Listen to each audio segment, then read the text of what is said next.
Здравейте и добре дошли в канала. Днес ще ви разкажа две истории за две възрастни жени, които на преклонна възраст извършват немислимото. И ако свързвате образа на бабата с една топла, кротка жена, която приготвя най-вкусната храна и винаги има скрита петолевка за вас, то този епизод ще разбие на пух и прах тази ви представа. За първата възрастна дама, убиец, ме помоли да разкаже един от верните ми последователи в канала, чието име в YouTube е Христо Христов. Благодаря за търпението и разбирането, тъй като този епизод беше планиран за доста по-рано, но не успях да го направя на време, поради лични причини. Впоследствие, докато работех по случая, ми попадна и историята на втората баба злодей, която сметнах за доста сходна с първата и реших, че ще ви разкажа и за двете. А сега, без да губим повече време, нека да преминем към случаите.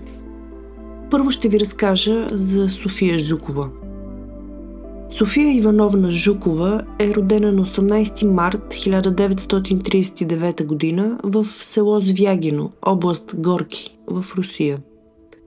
Когато била съвсем малка, на около 2 годишна възраст, баща е бил отведен на фронта по време на Великата отечествена война, която започнала на 22 юни 1941 година и продължила до 9 май 1945 година, оставяйки дълбока следа в руската история и памет, а победата на Съветския съюз над нацистска Германия се почита всяка година с парад на 9 май.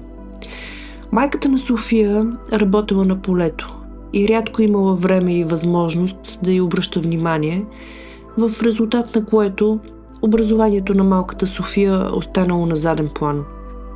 Тя почти не можела да чете и пише, тъй като била завършила само 2 класа. Вместо да посещава училище, тя била принудена да започне работа в свинеферма и по-точно в отдела за преработка на месо. И може би защото е била лишена от това да общува с деца на нейната възраст и да изгради своя собствена среда, тя израства като много затворено дете. Когато навършила 25 години, тя се преместила в Хабаровск, където се установила в покрайнините на града, в село Березовка. Омъжила се и родила 2 момчета. Горе-долу по това време тя претърпяла и операция на щитовидната жлеза, което променило гласа й драстично и изпечелило някои доста неприятни прякори. През 2005 година съпругът на София починал, като това й се отразило доста зле и психиката на 66-годишната пенсионерка започнала да се разклаща. Истински озлобена, тя започнала често да влиза в конфликт с съседите си и ги заплашвала, че ще отреже главите и ръцете им. Но никой не приемал заплахите й насериозно.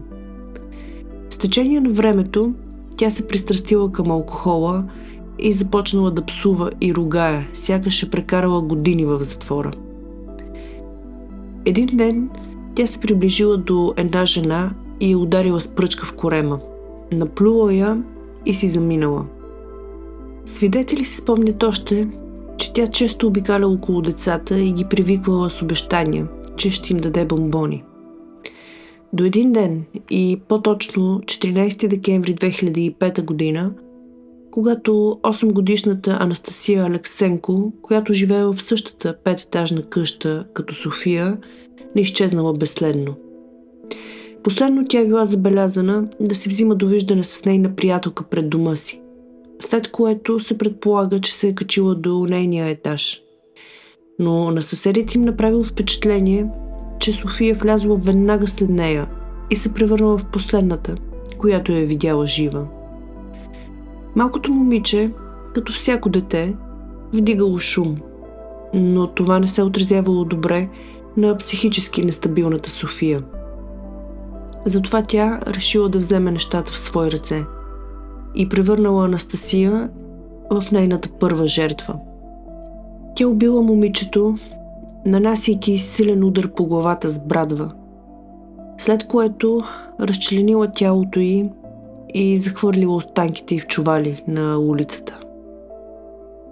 Към обяд бабата и дядото на Анастасия, с които тя живеела, вдигнали тревога и извикали полицията, след като установили, че от нея няма и следа. Полицайите пристигнали и разпитали съседите, сред които и София. А тя им казала, че познава момичето добре и че често я канела на гости. Тя потвърдила, че в деня на изчезването си тя влязла в сградата заедно с нея, но малко след като Анастасия прекрачила прага, била извикана от нейни приятели и излязла обратно на улицата. Показанията на София обаче звучали странно за семейството на Анастасия. Те твърдели, че тя никога не я е посещавала. Изминали цели 2 седмици, преди един от жителите на селото да се натъкне на останките на момичето. Но никой не заподозрял, че София, съседката, която била бълвала заплахи към съседите си, е отговорна за убийството на Анастасия. Може би защото полицията имала други 2 заподозрени, които си признали, че са малтретирали детето, след което го разчленили и захвърлили. Те били арестувани и държани в следствения арест в продължение на 3 месеца. Но разследващите не открили никакви свидетели или дори косвени доказателства за тяхната вина.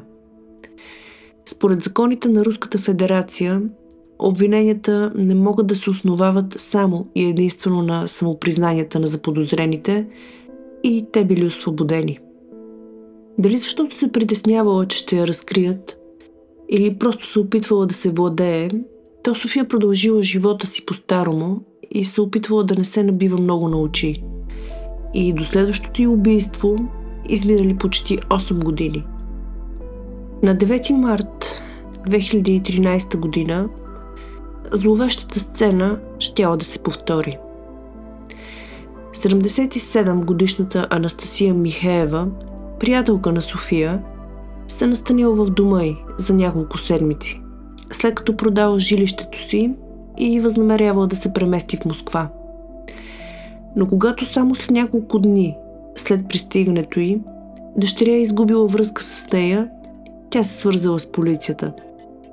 Не е ясно дали двете не са се скарали за нещо, дали не е възникнал някакъв спор помежду им или какво точно е накарало 74-годишната София да приеме поведението на Анастасия като арогантно и да грабне брадвата си отново, за да отнеме живота ти. Събитията след това се развили по същия начин, както при убийството на малкото дете, години по-рано. А местните жители отново били тези, които открили разчленените останки на възрастната жена. Този път обаче служителите на реда открили следи от кръв в дома на София. Но тя им обяснила, че на Анастасия и тече кръв от носа, заради високо кръвно налягане, от което страдала. Тя също така признала, че Анастасия е посетила и е била при нея за известно време, но изведнъж решила да отиде при приятели в Приморие. Събрала нещата си набързо, качила се в черен автомобил и потеглила в неизвестна посока. Полицайите обаче не приели обясненията й и тя била задържана по подозрение за убийство, но прекарала едва 2 дни в ареста преди да бъде освободена, поради липса на доказателства. Изминали още няколко години на затишие и никой не чул нищо за София. До един ден, в който деца не открили разлагащите се останки на Василий Шляхтич, изхвърлени на близкото сметище. Василий бил на 57 години, родом от Украйна, но се преместил в Хабаровск, за да препечелва повече. Той работил като портиер, а съпругата му го описва като мил и симпатичен човек, но с един сериозен недостатък – обичал да пие. След поредния запой, тя го изгонила от дома им и той нямал друг избор, освен да наеме стая някъде. Така попаднал в дома на София.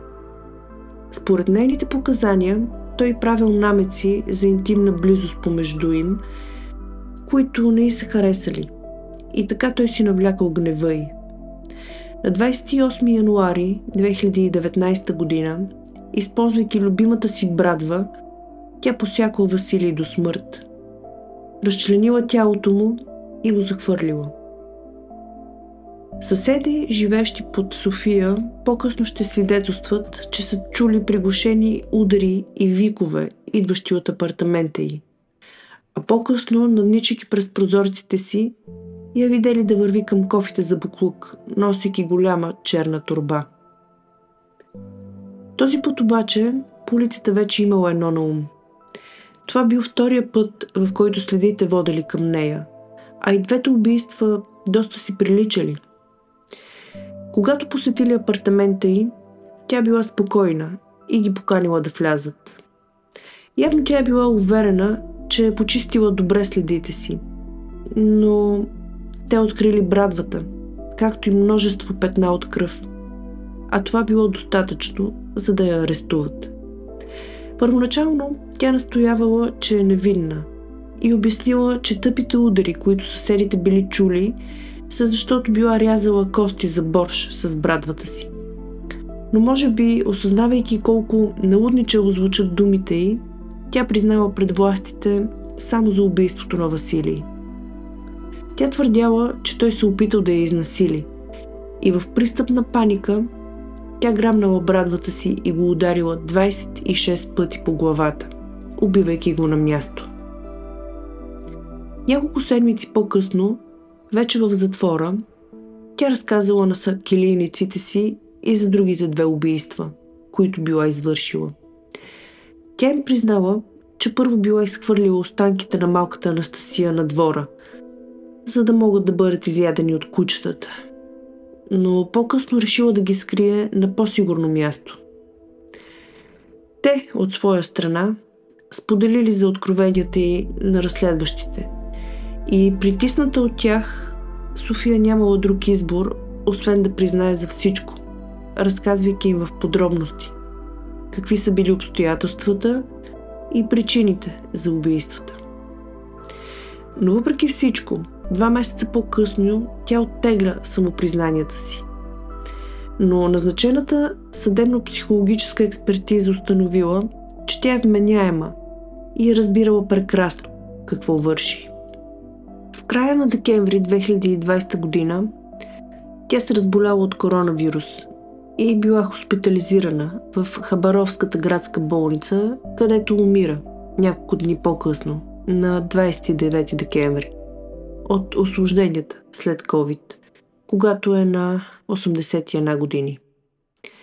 Въпреки че в някои статии се споменава, че тя е била призната за виновна след смъртта си, то истината е, че всъщност срещу нея не е издадена осъдителна присъда. А през 2021 година наказателното дело е прекратено. Сега следва историята на Тамара Самсонова, чието престъпления не са по-малко зловещи и смразяващи кръвта. Ще останем отново на територията на Русия, но ще се пренесем на 9000 км от Березовка и ще стигнем чак до Санкт-Петербург. Готови ли сте да ви разкажа за жената спечелила си прякора Баба Яга? Нека да започваме. Тамара е родена на 25 април 1947 година в град Ужур, Русия. За разлика от София, тя е получила добро образование, завършила гимназия, след което заминала за Москва и продължила обучението си в Московския държавен лингвистичен университет. След като завършила следването си, тя се преместила в Санкт-Петербург, където се запознала и с бъдещия си съпруг, Алексей Самсонов. Но двойката нямала деца. През 1971 година тя и съпругът ѝ се нанесли в новопостроен панелен блок, а тя започнала работа в системата на Интурист и по-специално в Хотел Европа. Не останала дълго там.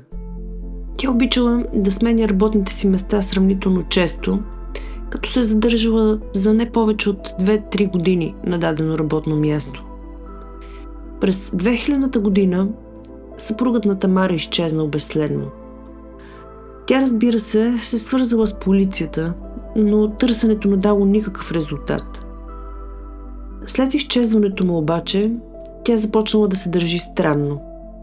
Стояла гола на прозореца, а след това обвинявала съседите си, че я наблюдават. Тя дори се оплаквала на свои познати, че някой я следи и че е нахлул в апартамента й и нарязал всичките й дрехи. Но за доказателство тя извадила една стара и увехтяла роба, която била цялата на дупки. Съседите започнали да се оплакват от нея, твърдейки, че тя съвсем се е побъркала и трябва да бъде изолирана. Но никой не им обърнал внимание.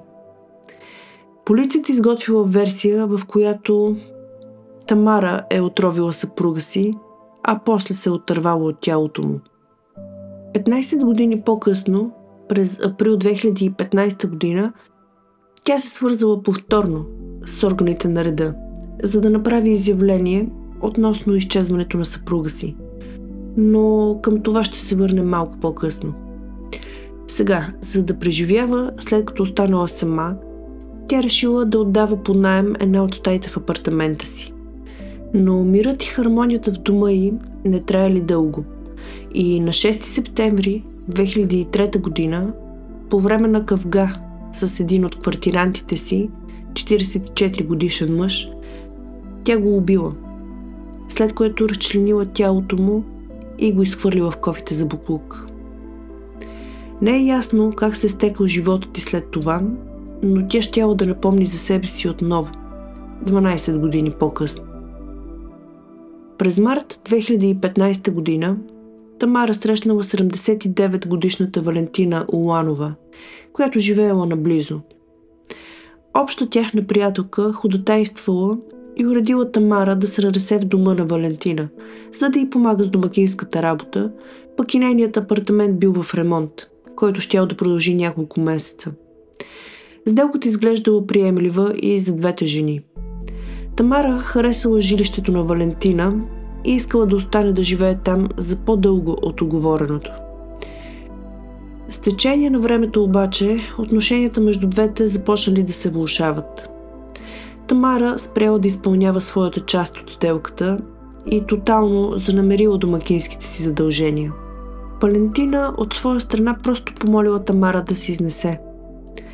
Но това нямало да протече толкова гладко, колкото се надявала. След поредния конфликт помежду им, Тамара решила да се оттърве от Валентина. Тя отишла до градчето Пушкин, където, служейки си с измама и подарявайки скъп подарък на фармацевта в аптеката, тя успяла да го убеди да й продаде психотропно лекарство на име феназепам, което обикновено се предписвало само и единствено с рецепта. Връщайки се в града, тя се отбила в супермаркета, откъдето закупила любимата салата на Валентина – салата Оливие, или както е по-известна за нас – руска салата. В нея тя сложила абсолютно всички хапчета и я сервирала на Валентина. Може би като жест, с който да стоплят отношенията си. Но тя дори не подозирала, че това ще бъде последното й хранене. Тъй като скоро, след като изяла салатата, тя се сгромолила мъртва на земята. Тамара открила трупа и да лежи на пода в кухнята около 3 часа сутринта на 23 юли. След което, без да губи време, започнала да го разчленява с помощта на 2 ножа и трион. Първо тя отрязала главата на жертвата, след това разрязала тялото на половина и едва след това използвала ножовете, за да го нареже на парчета. А след това напъхала частите от тялото й в чували за боклук и направила цели 7 курса до кофите за боклук, за да се оттърве окончателно от Валентина.